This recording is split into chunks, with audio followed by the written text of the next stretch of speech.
నేను 3 years back ఆశ్రమానికి వచ్చాను. ఇప్పుడు మళ్ళీ వచ్చాను.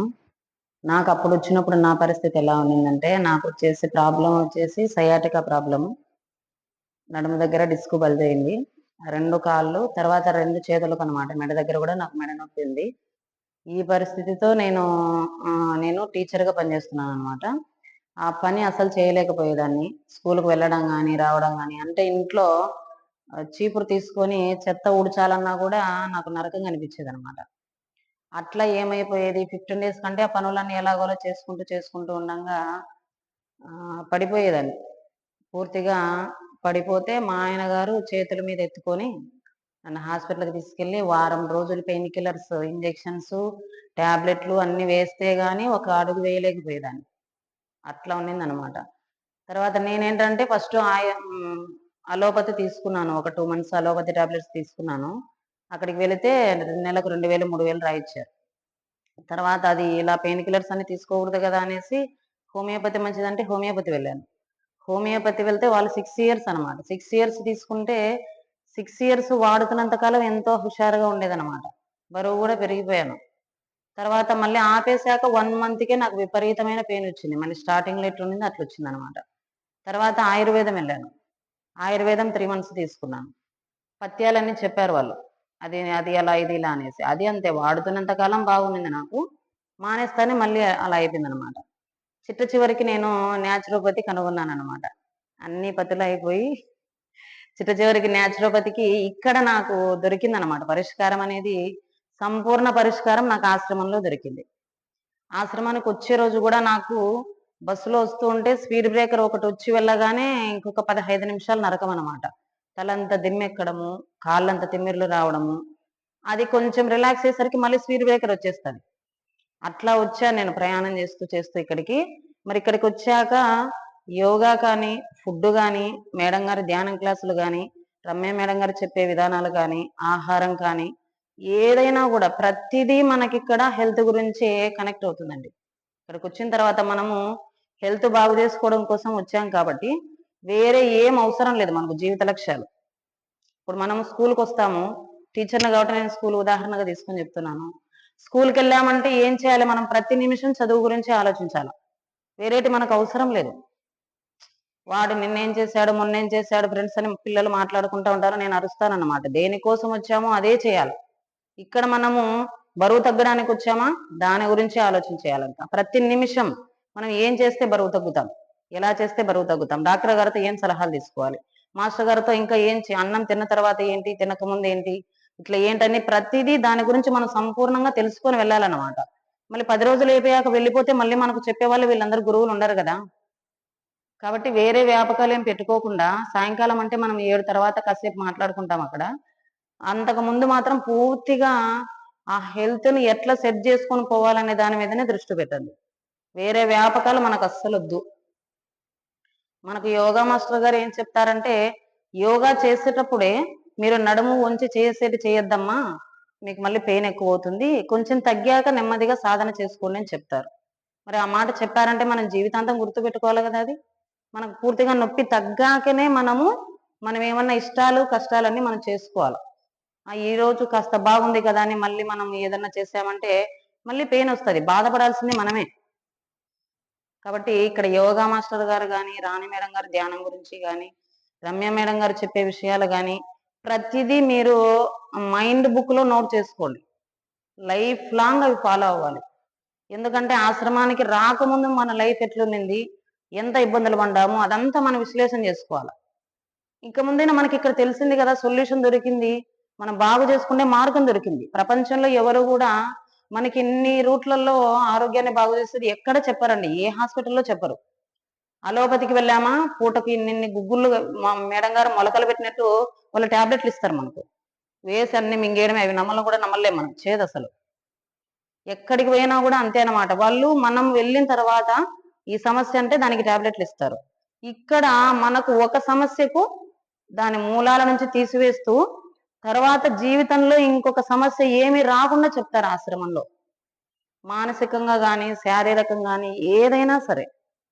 ఒకటి మనము ఆశ్రమంలో అడుగుపెట్టామా, మన జీవితం మంతెనాశ్రమానికి వచ్చి వెళ్ళిన తర్వాత మన లైఫ్ ఎట్లుందో అనేది మన బంధువులకు మిత్రులకు మనం ఒక ఉదాహరణగా చూపించాలి, మనం ఒక రోల్ మోడల్ గా ఉండాలి. ఇక్కడ నుంచి వెళ్ళిన తర్వాత మళ్ళీ మనం డాక్టర్ గారు చెప్తారు, మనకు హేమలత మేడం గారు చెప్తారు, రమ్య మేడం గారు చెప్తారు, ఫుడ్ అనేది ఎలా జాగ్రత్తలు తీసుకోవాలని చాలా డీటెయిల్ గా బాగా చెప్తారు. అసలు అసలు ఇట్లా చూస్తుంటే మైండ్ లోనే వీడియో రికార్డ్ అయిపోతూ ఉంటది వాళ్ళ మాటలంతా కూడా. అంత లీనమైపోయి చెప్తారనమాట రమ్య మేడం గారు అయితే. పులి స్టాపులు కామాలు లేకుండా అలా చెప్తానే ఉంటారనమాట. ఇంకాసేపు వినాలనిపిస్తుంది, అంత చక్కగా చెప్తారు మేడము. మరి ఆ మాటలన్నీ మనం గుర్తుపెట్టుకోవాలి ఎప్పటికీ. ఇంటికి వెళ్ళాక అబ్బా 10 రోజులు మనం అన్నం తినలేదు, అయ్యో పాపం, మన మీద మనం జాలిపడి, అయ్యో మనం అన్నం తినలేదా, అయ్యో మనం ఉప్పు తినలేదా, అయ్యో మనం నూనె తినలేదా అనేసి మళ్ళీ మనం మొదలు పెట్టామనుకోండి, ఇబ్బంది పడేది మనమే, మన శరీరమే, పూర్తిగా మన శరీరమే ఇబ్బంది పడేది. పక్కన వాళ్లకు ఇసుమంత కూడా నష్టం ఉండదు. ఎవరో జాలి పడుతున్నారని, ఎవరో కోపడుతున్నారని, ఎవరో ఏదో చెప్తున్నారని ప్రెజర్ వల్ల మన ఆరోగ్యాన్ని మనం పాడు చేసుకోకూడదు, గుర్తుపెట్టుకోండి. ఇది నేను 3 ఇయర్స్ నుంచి ఎక్స్పీరియన్స్ చేసి ఇది పాటిస్తూ మీకు చెప్తాను అన్నమాట. పాటించలేకపోతే నేను కూడా చెప్పేదాన్ని కాదు, అప్పుడు చెప్పలేదు నేను ఇవన్నీ కూడా. కాబట్టి మనకు ఇంకొక చిన్న విషయం చెప్తాను, ఒక చిన్న ఉదాహరణ. మనకు ఇంటికి ఎవరైనా గెస్ట్లు వచ్చారనుకోండి, బంధువులు ఎవరన్నా వచ్చి ఉంటారు, డోర్ దగ్గరికి రాగానే దబేలమని డోర్ వేసేసి మనం లోపలికి వెళ్ళి బెడ్రూమ్ లో దబేలమని డోర్ వేసి పడుకున్నాం అనుకోండి, మళ్ళీ సిచ్యువేషన్లు ఎలా ఉంటాయి? భర్తతో కానీ, అత్తవారి తరపు కానీ, వచ్చిన వాళ్ళతో కానీ లైఫ్ లాంగ్ చనిపోయేంత వరకు వాళ్ళ ఇంటికి మనం వెళ్ళగలమా? వాళ్ళతో మాట్లాడగలమా?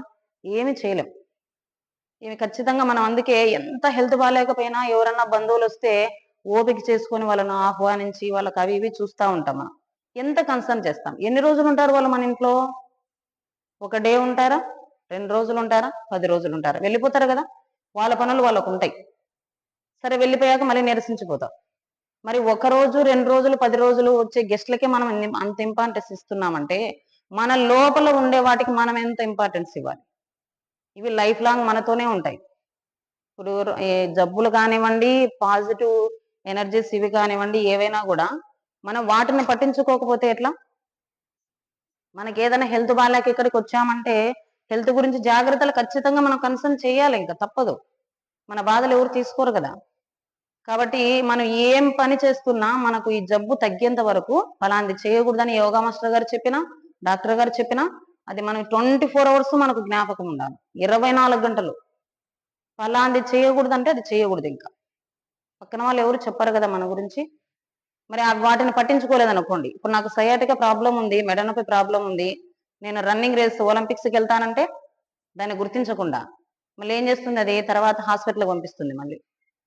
కాబట్టి ఎప్పుడు కూడా మన శరీరానికి అనుసరించి మనం ఆహారం అనేది తీసుకుంటూ ఉండాలి, మన జబ్బును అనుసరించి మనం ఆహారం తీసుకుంటూ ఉండాలి. ధ్యానం అనేది మన జీవన విధానం ఎలా ఉంది, ఇంకెలా బాగా మార్చుకోవాలనేది చేసుకుంటూ ఉండాలి. మొట్టమొదటగా ఆశ్రమానికి వచ్చిన తర్వాత మనకు ఏం గుర్తింపు దొరుకుతుందంటే, బయటంతా మనల్ని గుర్తించాలని కోరుకుంటాం కదా మనము. ఇంట్లో భర్త గుర్తించాలనుకుంటాం, పిల్లలు గుర్తించాలనుకుంటాం, వంట చేసినప్పుడు మెచ్చుకోవాలనుకుంటాం, కానీ మనల్ని మనం ఎప్పుడు గుర్తించుకుంటాం? మరి ఆశ్రమానికి వచ్చిన తర్వాత మనల్ని మనం గుర్తుంచుకునే పరిస్థితి ఇక్కడ వస్తుందన్నమాట. ఖచ్చితంగా మనల్ని మనం గుర్తించుకోవాలి, మానసికంగా అన్ని మనం చేసుకోవాలి, శారీరకంగా అన్ని గుర్తుపెట్టుకోవాలి, మనల్ని మనం ఐడెంటిఫై చేసుకోవాలి. ఇక్కడ మన లోపల ఉండే మన నిజమైన మనం అనేది ఐడెంటిఫై చేసుకోవాలి. కాబట్టి ఎవరు కూడా అనారోగ్యాన్ని అశ్రద్ధ చేయకండి. అనారోగ్యాన్ని దృష్టిలో పెట్టుకొని ఆహార నియమాలు పాటిస్తూ మేడం గారివి, రమ్య మేడం గారివి, తర్వాత హేమలత మేడం గారు, యోగా మాస్టర్ గారు, ఇవన్నీ సలహాలన్నీ జీవితాంతం గుర్తుపెట్టుకోండి. మర్చిపోతామంటే ఒక పేపర్లో రాసేసుకొని అద్దం దగ్గర అతికించుకోండి. మనం అద్దం రోజు చూసుకుంటాం కదా, ఎవరిని చూడకుండా అయినా మన జీవితంలో బ్రతకగలం, అద్దాన్ని చూడకుండా బ్రతకలేం అసలు. ఖచ్చితంగా అద్దం దగ్గరికి వెళ్తాం కదా ప్రతిరోజు చాలా సార్లు, అద్దం దగ్గర వేసుకొని ఆ 10 పాయింట్స్ రాసుకొని చదువుకుంటూ రావాలి. యోగా మాస్టర్ ఇది చెప్పారు, రాణి మేడం ఇది చెప్పారు, రమ్య మేడం ఇది చెప్పారు, రోజు బైహార్ట్ చేసేయాలి. నలుగురితో చెప్పాలి ఆ విషయం, నేను ఇక్కడ అవి నేర్చుకున్నాను, నేను పాటిస్తానని నలుగురితో చెప్పామంటే ఏమవుతుంది? మనకు కూడా మైండ్ సెట్ అయిపోతుంది. పాటించకపోతే భయం వస్తుంది కదా, అయ్యో మనం నలుగురితో చెప్పామే, పాటించకపోతే లేని భయంతోనే పాటిస్తాం.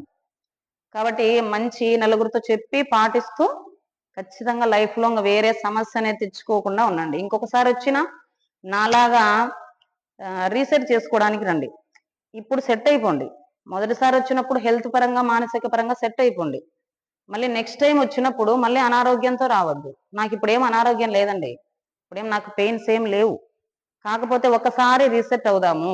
ఒక 10 డేస్ ఉంటే బాడీ అంతా రీసెట్ అవుతుంది గదా! అనే ఉద్దేశంతో వచ్చాననమాట. కాబట్టి ఈసారి ఎప్పుడొచ్చినా రీసెట్ చేసుకోండి గానీ, మళ్ళీ అనారోగ్యం తెచ్చుకొని, మళ్ళీ ప్రాబ్లమ్స్ అన్ని ఫేస్ చేసి, మళ్ళీ హాస్పిటల్‌కెళ్ళి అట్లా వెళ్ళొద్దసలు. నేనిక్కడి నుంచి వెళ్ళిన తర్వాత 3 ఇయర్స్ ఈ పెయిన్ గురించి ఒక్కసారి గూడా హాస్పిటల్‌కి వెళ్ళలేదు. సయాటికా పెయిన్ గురించి, నెక్ పెయిన్ గురించి ఒక్కసారి గూడా, ఒక్క అడుగు గూడా హాస్పిటల్‌లోకి వేయలేదనమాట. అంతకుముందు ఏ హాస్పిటల్‌కి వెళ్ళినా ఆపరేషన్ ఎక్కేయండి, బెడ్ ఎక్కేయండి, మీకు కొయ్యాలింక అని చెప్తారు ఎవరు చెప్పినా. సరే అట్లా పరిస్థితి అనమాట. ఆ పరిస్థితి నుంచి నాకు మంతెనాశ్రమానికి వెళ్ళకముందు నా జీవితం, వెళ్ళిన తర్వాత నా జీవితం అని అట్లా మారిపోయింది. ఇంతటి నా జీవితంలో ఇట్లాంటి మంచి రోజులు కూడా ఉన్నాయని తెలియజేసిన ఆశ్రమవాసులందరికీ గూడా నా పాదాభివందనాలు. ధన్యవాదాలు.